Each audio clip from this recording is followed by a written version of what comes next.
Hey, what's up? This is Joe. This video is going to take you on the beautiful and unusual journey to the town of Red Lodge, Montana.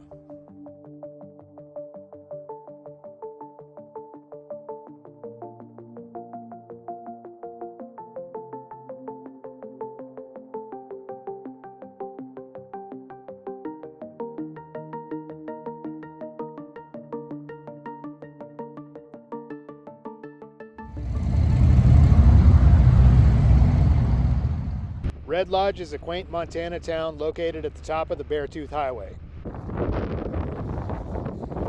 It's surrounded by immense mountains and features some awesome primitive camping about 10 miles outside of town.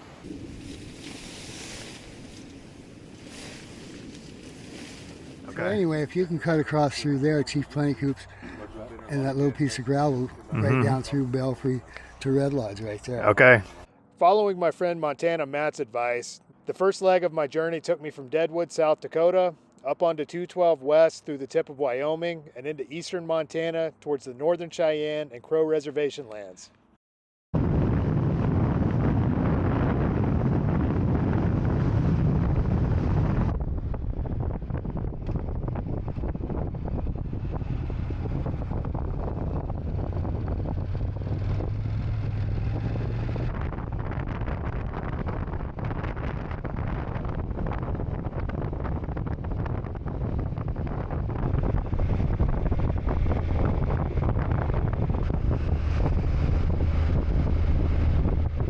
All right, so I'm in Belfouche, South Dakota. We got a little bit of rain this morning, so I'm just kind of drying out my tarp before continuing this journey to Red Lodge.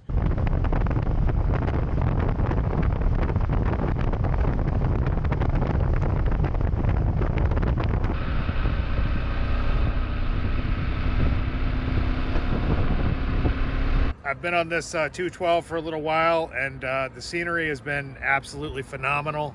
The only thing, there's a lot of trucks on it, got a lot of turbulence coming off of them and stuff like that. Kind of annoying, but absolutely beautiful at the same time. So now I'm going to stay on this 212 for a little while and ride across the, I think it's the Northern Cheyenne Indian Reservation, and then onto the Crow Reservation, where I'm going to look for a place to make camp for the night. I'll mention also that if you're going to be traveling across the Native American reservations, it's a good idea to stock up on food and water, because you'll go through like vast expanses of land that don't really have any kind of amenities. Buy your gas when you got the chance, kind of thing.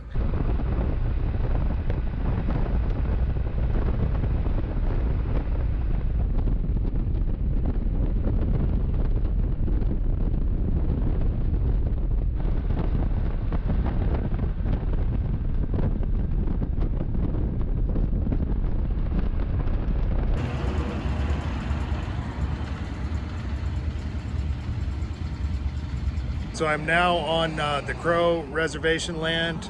Interestingly enough, the site of Custer's last stand was right over there, Little Bighorn National Monument. Custer, by all accounts, was absolutely a phenomenal leader, but ultimately he allowed his ego to get the better of him and kind of underestimated the Indian forces that they were going to be encountering. A lot of the Lakota Indians had teamed up with a couple other tribes, the Arapaho, I think, maybe the Cheyenne. Ultimately, his force was just drastically outnumbered. Somewhere in the neighborhood of 250 of his soldiers were essentially butchered, and a lot more lay dying on the battlefield.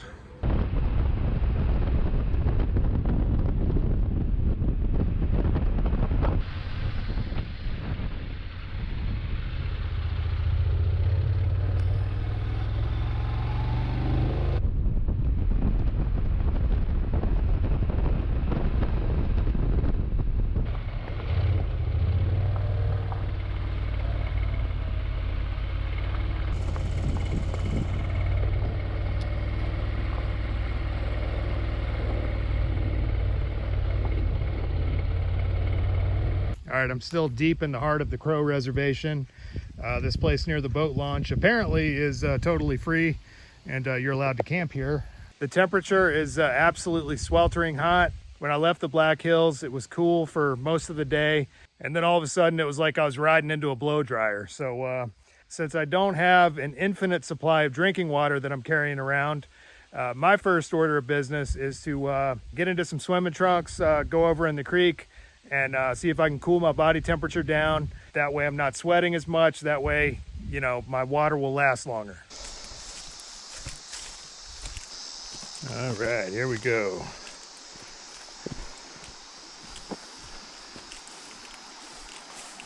This is the Bighorn River, and that current's moving pretty swift, so I'm looking for a little bit of a shallow kind of a pool where I can jump in and hopefully not get swept away. There goes some sort of a water bird. Yeah, this water's absolutely like ice cold. Of course, it is Montana. Only one way to do this, really. I got my socks on just so I maintain a little bit of traction and cushioning against the kind of sharp rocks and stuff like that.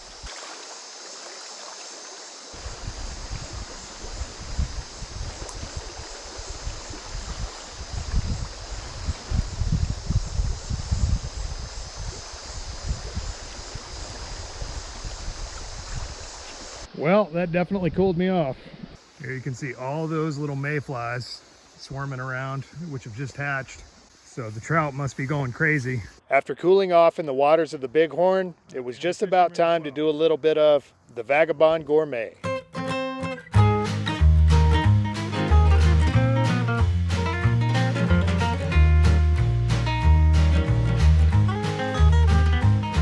I don't really have a lot of food on me aside from like a keto granola bar and a couple of sardines that I got from the grocery store back there. So I noticed in addition to all those mayflies over there, there's a ton of grasshoppers out there. Having traveled to some pretty exotic places, I'm not averse to catching some of these and frying them up later.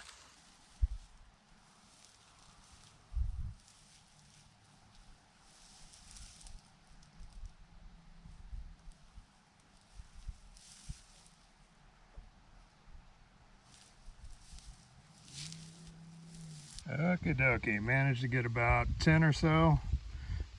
Pretty nice and juicy ones generally with grasshoppers. The bigger ones have the better flavor, whereas the smaller ones kind of tend to be a little bitter. I made the mistake of like hunting for them in the really short grass, and ultimately what I discovered was if I find some really tall grass, then I could see them like up near the top, kind of feeding on the flowering heads of the grass or whatever. So in preparing these grasshoppers, the first thing I'm going to do is remove the head, which should take with it most of the guts, as well as the legs and the wings. So after all my efforts, this is what I'm rewarded with. Nothing more than a couple of bites of protein. I don't know how good these are going to be, so I don't necessarily know if I'm going to want much more than that. So what I'm going to do is kind of just give these a little spritz with some water, kind of clean them off a little bit. Heat up my pan, throw a little bit of avocado oil on there, maybe make a dip with some soy sauce and vinegar.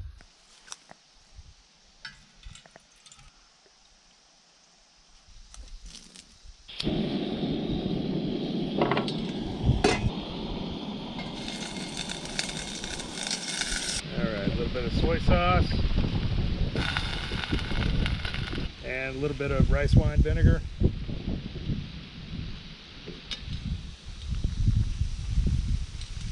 Not the prettiest thing in the world, but I call it dinner. All right, so a little bit of Montana fried grasshopper, fried Asian style.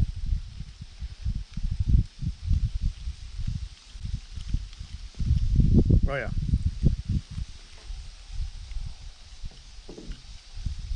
Kind of nutty. Freaking tree next to this spot.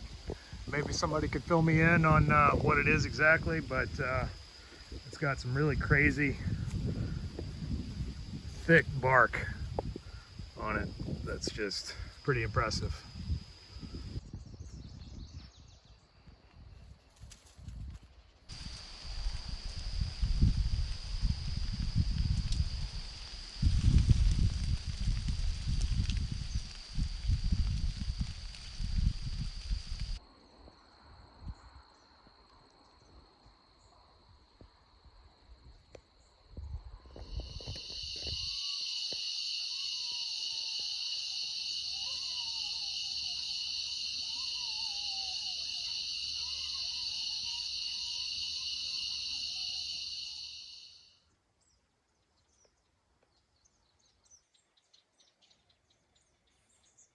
All right, it's about 6:30. Had a good night out here last night. Just getting everything packed up and gonna head west across the Crow Reservation and gradually work my way down to Red Lodge.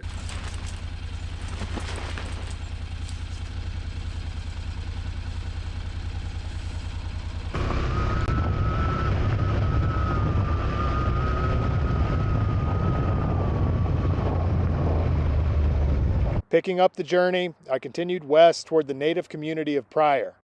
From there, I rode down about 20 miles of gravel and then meandered my way southwest towards Red Lodge.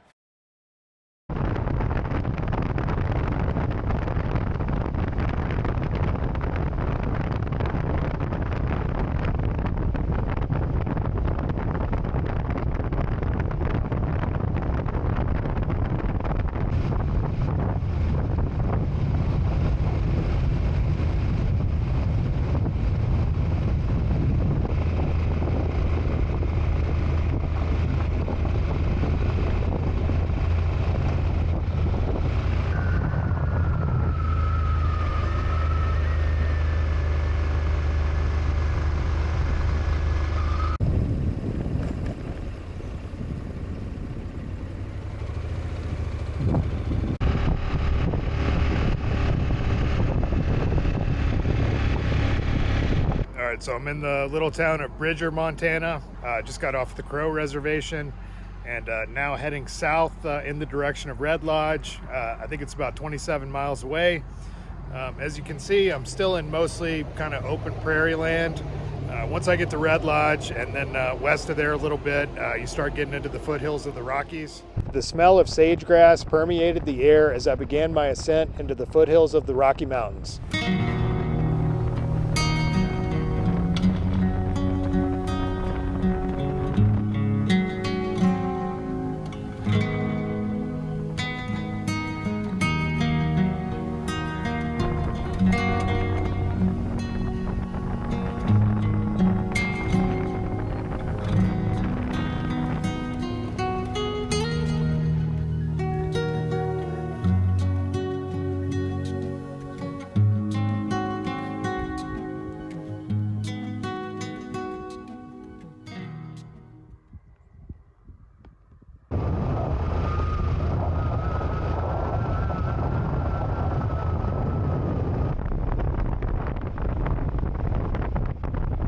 There's the quaint little town of Red Lodge.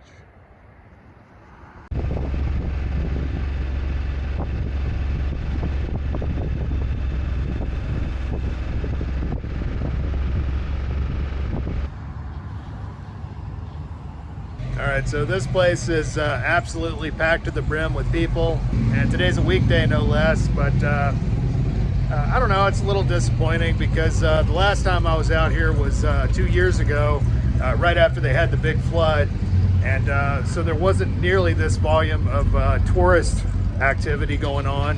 As a result, I was able to kind of get to know a lot of the locals whom I would see like out in the grocery store kind of thing, and got to sort of know people and recognize them as I went out. I don't feel like I'm really able to do that this time, just because there are just so many tourists crawling around everywhere. You know, by its very essence, this time of year, it's sort of a touristy place. You know, it's right at the top of the Beartooth Highway.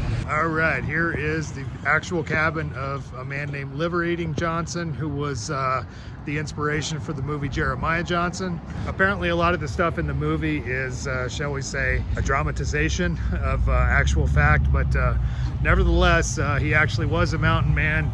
He did live here and was the mayor for a time. Can't really see too well. There we go.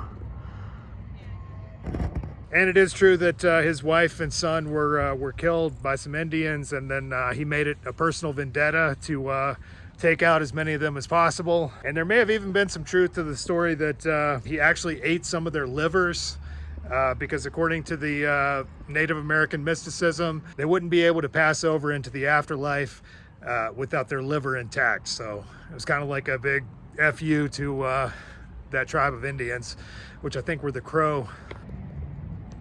There we go, definitely rustic. The one thing that I always do before I go to my camp is stop by the ranger's office and just kind of talk to them and see what kind of local wildlife sightings they've had, if there have been a lot of bears seen recently in the area, kind of thing. And that just kind of lets me know sort of what's going on as far as the wildlife.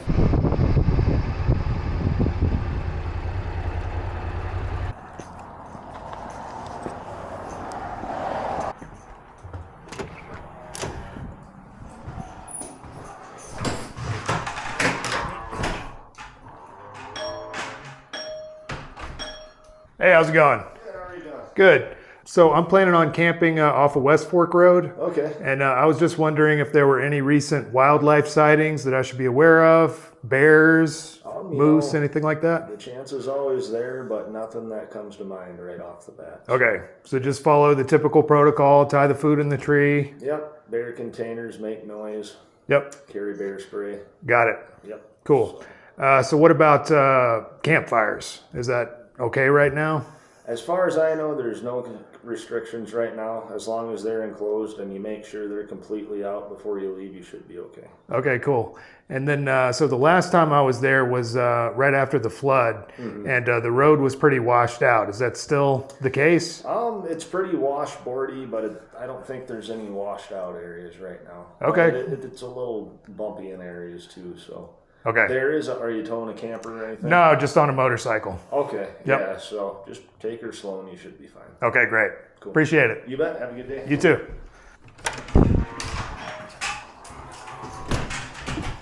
Doesn't sound like there's any more bear activity than usual, but this place is like totally a wildlife sanctuary. So I'll just be following my typical protocols and tying all of my food and, toothpaste, deodorant up in the tree. So now I'm gonna head that way and see about making a camp.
Finding a good tree from which to hang your possibles is easier said than done out here in these tall pines. After a bit of scouting around, I found a good tree limb, tied a rock to a string, and threw it over.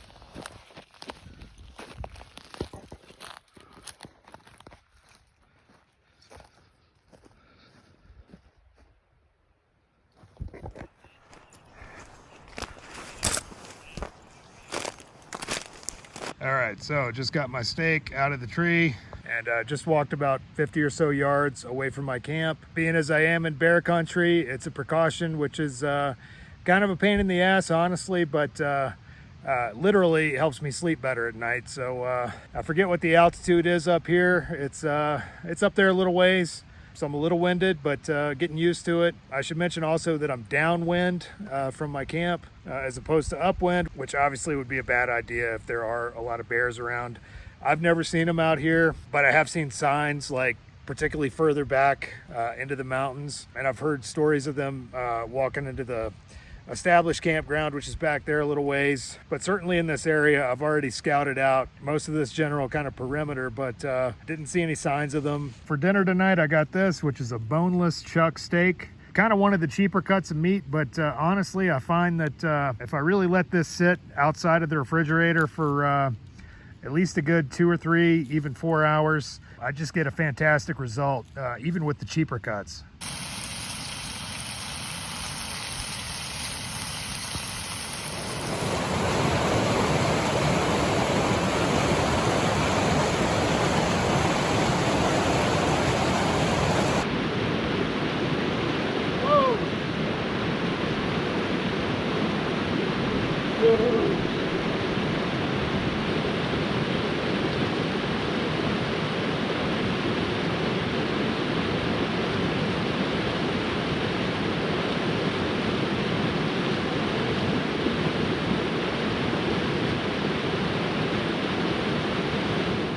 Now I'm walking around gathering up some firewood. One thing's for sure, if you're going to go camping in Montana, you're going to be doing some work.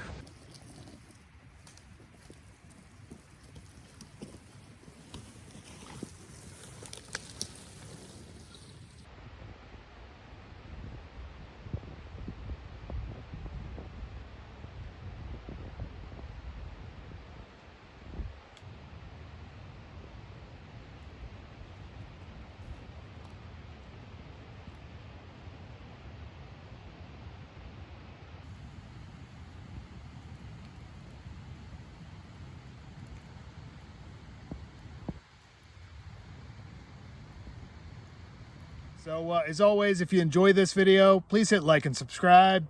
And as usual, I've included an optional donate link in the drop box for anybody that might like to contribute to this project. Otherwise, thanks for watching, and we'll see you on the road.